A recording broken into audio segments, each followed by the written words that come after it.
Moi, il y a un truc que je kiffe, et je suis pas supporter marseillais, mais c'est qu'il défend vraiment le vestiaire marseillais.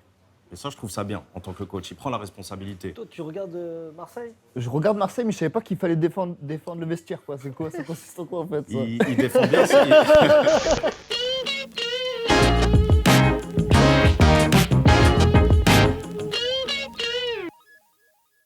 Bonjour à toutes et à tous, on se retrouve pour un nouveau numéro du Paname Football Club, l'émission qui fait tourner les humoristes. Et aujourd'hui, on va tourner avec Monsieur Az. Comment ça va, Az? Écoutez, ça va, hein, on est là, on a trouvé une petite opportunité pour sortir de chez nous. Voilà, donc cette excuse. émission-là, j'ai envie de la faire tous les jours, toutes les heures, à n'importe quel endroit. C'est la seule émission que tu n'avais pas faite encore dans tout l'univers de la télé. Parce que là, c'est partout en télé. Il est Equidia, il y a une nouvelle émission sur les bourrins. D'ailleurs, Az, on te retrouve à la grosse rigolade avec Cyril Hanouna. Et tu fais quoi d'autre en ce moment? En ce moment, je suis toutes les semaines chez Laurent Ruquier, le samedi, où je fais une petite, voilà, je fais un petit passage sur le débat de la semaine. Voilà. Je pose la question à tout le monde. Est-ce que tu n'as pas, je sais pas, quelque chose à nous raconter en rapport avec le monde du foot? Avec le monde du foot, si, j'ai une anecdote. D'ailleurs, ça me fait plaisir d'être avec aussi un ancien pro comme moi. Du football. Moi, si, en fait, je fais une détection. À l'époque, je fais une détection à Ivry, parce qu'Ivry, c'est en partenariat avec Sochaux. Et j'ai un pote à moi qui part faire une détection. Il est très fort. Lui, moi, j'étais bon, mais je savais très bien que j'allais jamais percer. J'étais normal, quoi. Et en fait, pour percer, je me suis dit peut-être qu'il faut que je change de poste au dernier moment. Et donc, la détection, je la fais en tant que gardien de but. C'est une vraie histoire, hein, je vous jure que c'est vrai. Parce que je n'étais pas assez bon sur le terrain. Je me dis peut-être que gardien, tu peux bluffer gardien. Il suffit qu'il n'y ait pas de frappe dans le match. Les gens, ils disent, ça se trouve qu'il était bon, le gardien. Ça se trouve, je peux faire une semaine ou deux à Sochaux. Bon, après, ils vont me démasquer. Et je fais la détection et à la fin, je suis retenu dans ceux qui vont potentiellement partir à Sochaux. Mais il y a le dernier match. Et le dernier match, je tombe sur un attaquant de fou. Je crois que j'ai pris 10 buts et ils ont dit que je n'avais pas gaulé. C'était exceptionnel. Ah, merci pour l'anecdote, Az. Belle Putain, anecdote. c'est trop bien. Si vous voulez être recruté, changez de poste. Filmé la détection? Si la détection était filmée, il aurait réussi, je pense. On retrouve Mathieu Madénian. Merci d'être là encore une fois, Mathieu. Bonjour. Alors On va parler de j'ai la l'OM même sur actu celle-ci. que tout à l'heure. Rien n'a évolué. Merci. Encore une fois, Monsieur Abriel, ancien footballeur Toujours un plaisir. professionnel. Tu nous raconteras une nouvelle anecdote dans cette émission, Allez. Fabrice. Hein. Et un nouveau venu, Malcolm. Bienvenue, Malcolm. Putain, merci pour l'enthousiasme. Pourquoi personne n'applaudit? Grave, je te le sais. Ouais, merci. Malcolm, alors, ton actualité en ce moment, qu'est-ce que tu fais de beau? Je suis sur l'écriture d'un film, là. Waouh, écriture d'un film, bien. Ouais. On peut en savoir un peu plus ou... Ouais, c'est Star Wars. Bien. Ça m'a tout niqué. Tout dans la tête. Je me suis inspiré d'un film que j'ai déjà vu.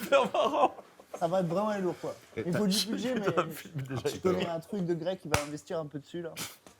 T'as une anecdote à nous raconter en rapport avec le monde du foot? Moi, ou- j'étais brisé dans l'univers du foot à ma naissance. Peut-être pas à la naissance, j'abuse un peu, mais vers 4-5 ans, à peu près, il voulait absolument que je sois joueur pro. Ouais. Et mon père, il faisait semblant de m'amener, mais il me faisait sortir de la voiture pour que je commence l'échauffement avant les autres, tu vois. Déjà, ça m'a un peu traumatisé. J'étais vraiment nul de ouf. Et pendant 1 an, j'étais dans le club. J'ai mis un but une fois. J'étais tellement heureux, j'ai pleuré de joie. Ils m'ont dit, frère, c'est pas pour toi l'univers du foot. Quoi. J'étais comme ça, putain, j'ai mis un but.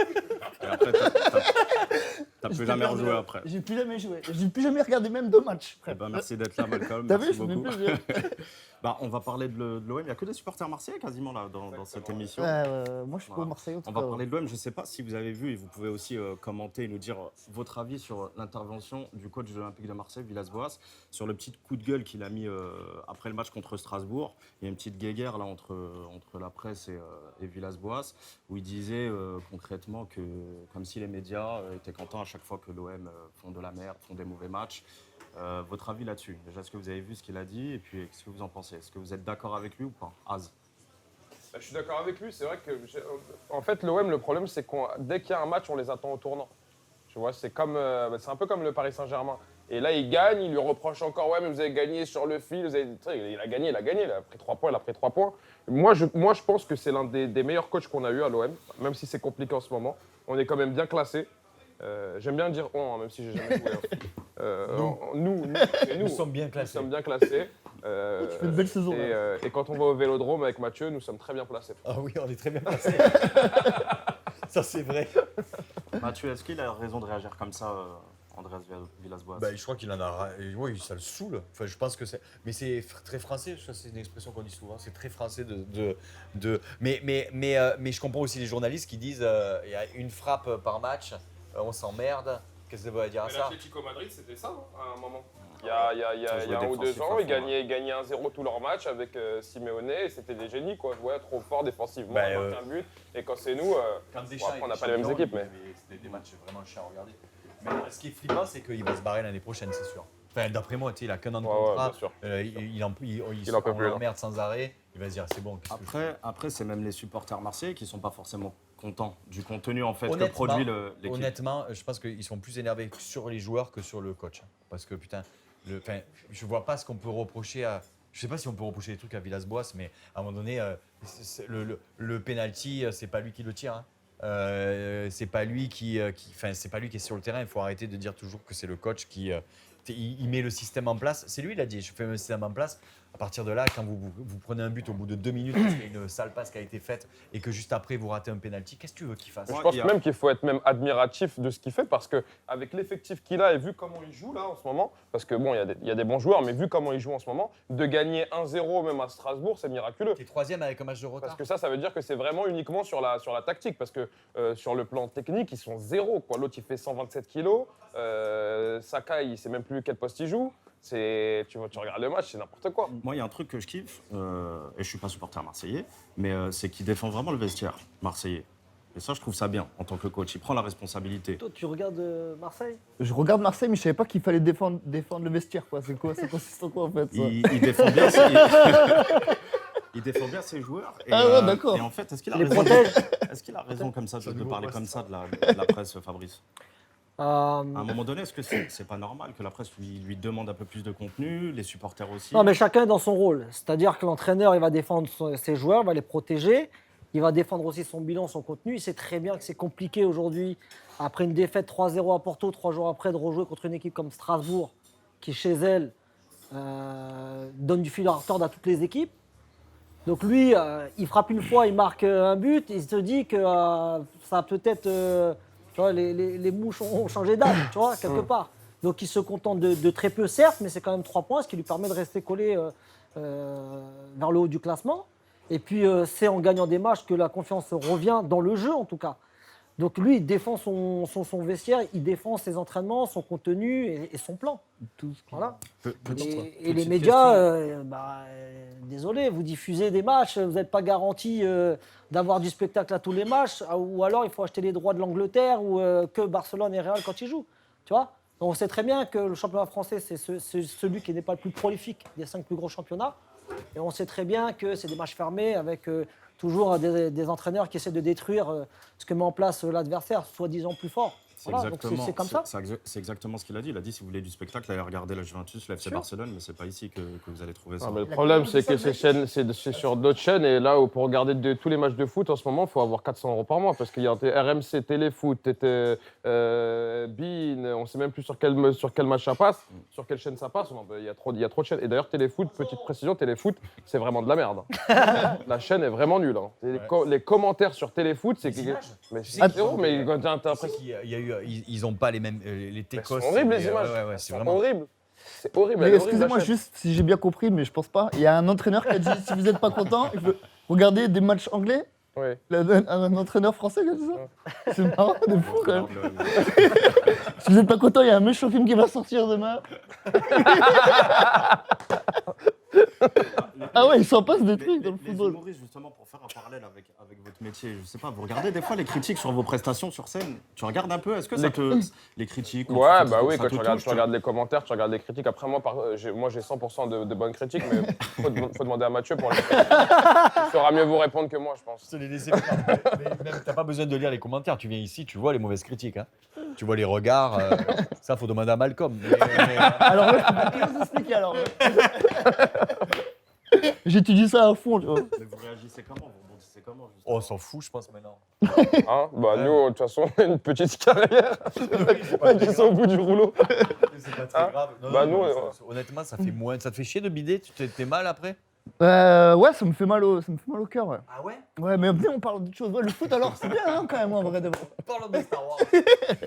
Et Fabrice, toi, en tant qu'ancien footballeur, bon, il y a peut-être des fois où tu t'es senti peut-être en dessous dans des prestations, je sais pas, quand tu disais la Ah ouais. presse, T'as déjà raté critique, une vanne pendant que tu joues au foot? Parce que putain, j'ai mal fait ta la vanne. réaction par rapport à tout ce qui se passe en dehors du terrain de foot, c'était quoi? Il y a plusieurs choses en fait. Il y a la performance individuelle, mais il y a aussi la performance collective et le projet, le plan de jeu qu'on s'est mis. Si tu arrives à faire un petit peu ce que le coach te demande sans être très performant toi, et qu'à la fin, au final, vous gagnez, c'est pour ça que c'est extraordinaire le football, c'est que tu peux avoir une victoire sans être bon. Tu vois, ça, c'est un peu le sport collectif. Et inversement, il y a des fois où tu vas être extraordinaire, très bon, et perdre le match, tu vois. Donc, où est-ce que tu mets l'équilibre? Il Tu nous a comprends? vraiment eu ce confinement. Donc, Au Paname en train de parler de Il faut foot pas, il faut pas voir. Il nous a vraiment tué ce confinement. Et toi, tous les deux à côté, dans la même émission de Ouais. Ah, putain, Fabrice Abriel et Malcolm en train de parler de foot. quoi. Ouais, bah, tout est possible. Bah, tu vois, on se parle pas entre nous, on parle avec le présentateur. Mais j'écoute, j'entends d'une oreille. Moi, je trouve que notre équipe, elle est cool. C'est Moi. un truc dans l'univers. Je sais que si on fait un quiz, on va gagner. Ça, En tout c'est cas, moi, je sûr. trouve que vous n'avez pas trop rebondi à ce qu'il vient de dire. Quand même. Donc, si je comprends un peu le résumé de ce que vous dites, vous comprenez tous le coach olympien là. Alors attends, il y a une chose qu'il faut dire aussi, qu'il faut préciser, c'est que il y a la barrière de la langue. C'est-à-dire que il y a eu cette polémique, mais elle est intervenue, soi-disant, parce qu'il n'avait pas très bien compris la question. D'accord? Donc il s'est emballé dans son émotion Parce qu'il a compris de autre chose, défendre, de défendre un petit peu son équipe, etc., de la victoire, etc. Et en fait, c'était pas du entre guillemets de ce que dit Téléfoot ou les consultants ou les journalistes, c'était pas du tout ce qu'ils souhaitaient poser comme question, et c'était pas l'angle. Ouais, je pense que c'est ce qu'ils souhaitaient. Ils avaient fait pareil avec Leonardo après. Après, c'est un moment de télé, c'est Et ce puis, qu'on appelle un moment de tu télé. as aussi un truc, alors là, je parle comme pour nous, coup de sifflet final, il gagne 1-0, et le mec il doit être à bout de nerfs après la semaine qu'il a passée, et tout de suite on lui met une caméra. Alors, vous avez joué comme de la merde?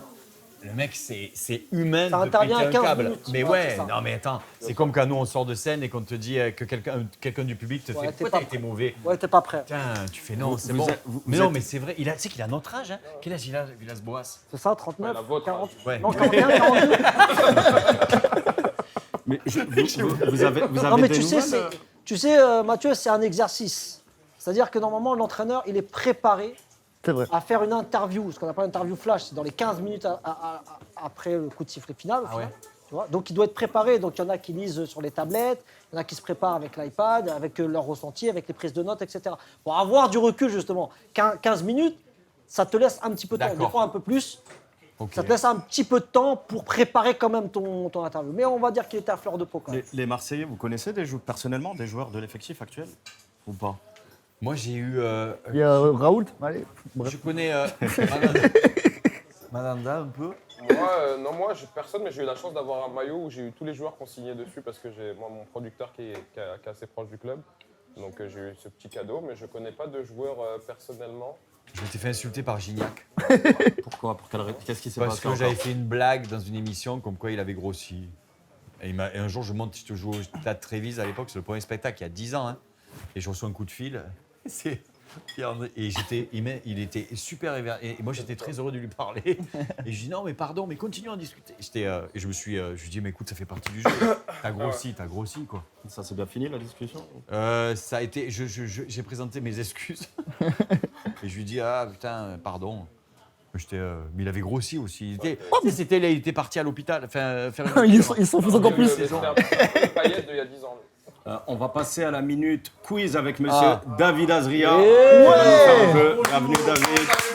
C'est trop bien. Hello bingo, vous êtes d'accord? Ça va, messieurs, vous allez bien? Il y a un budget. Un budget maillot, il y a tout. Mais ça- Adria gros, 2003. Alors, Pirelli vient d'appeler, il porte plainte. pour le maillot. Moi, j'aimerais bien qu'on fasse quand même un plan sur les chevilles. Hein, parce qu'on est sur un style gothique en bas et footeux en haut, c'est Et ouais, exceptionnel. parce que là, il va avoir un gage. On Alors, vous c'est le explique pantalon d'Adrien Arnaud. J'ai mis le maillot de l'Inter en 2003.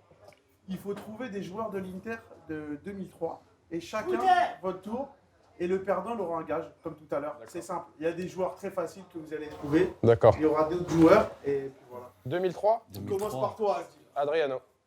C'est validé. Putain, qui avait dans les cages? Zanetti. C'est soufflé, mais on l'accepte par monsieur. 2003, c'est. Ah, t'as des amis à c'est bien toi pas. hein, Quelle équipe vous avez dit? Ousmane Ousmane Dabo Ousmane Dabo, je crois pas. Mais il y a un Milan autre. AC. Samuel Eto'o. Stéphane. Je te donne Stéphane un- Dalmat. Stéphane Dalma. j'ai Samuel donné- Eto'o. Attends, c'est pas arrivé à toi. T'as Malcolm. Ça, c'était pas, il était pas super connu, mais il y avait son petit frère qui jouait aussi de temps en temps quand même. Bon, Malcolm, t'es éliminé. Non, je te jure, c'est vrai, il a fait un match et tout. Ouais. En plus, il a fait un match et tout. Pour l'instant, Malcolm, t'es éliminé. Ouais, bah voilà, bah je m'en fous de toute Est-ce que façon. t'as un autre nom? Kandreva. Ouh, je vérifie. Oh là là. Tu vas chercher loin. Non, non. Tu- Il est Bien pas sûr, là. bien sûr que si. Il est pas là. Il est pas là. Il est pas là. Bien sûr que si. Non. Si. T'avais des plus connus, mais Si. il est pas là. Mais je pense que t'as un faux maillot et un faux site là. Tu as perdu. On passe à Mathieu. Mais un vrai corps. Mathieu, je pense que toi aussi. Ah là, je suis mort là. Je sais pas, 2003. Et Fabrice. Cordoba, Iban Cordoba. Ah, c'est gagné. Bien sûr, numéro 5. Voilà. Bah, Fabrice, C'est c'est toi qui as l'emblématique. gagné. J'ai Du gagné coup, quoi là faut que tu décides qui va Bah faire non, un c'est gage. Malcolm qui a perdu un point. Non, non, ça, Oui. autrement ça marche Mais pas. c'est lui qui décide qui va faire un gage. D'accord. C'est quoi comme gage? Le gage, c'est faire une petite danse. C'est proposé par Farid qui bosse au Paname. Allez. Ah cool, merci. Allez, Malcolm. Malcolm, allez. C'est vraiment la honte. Non, mais c'est une danse orientale de base. Non, non, c'est bon. Danse orientale? C'était très bien. C'est cool, merci. On se dit à très vite pour une nouvelle émission. Ciao, ciao. Salut tout le monde.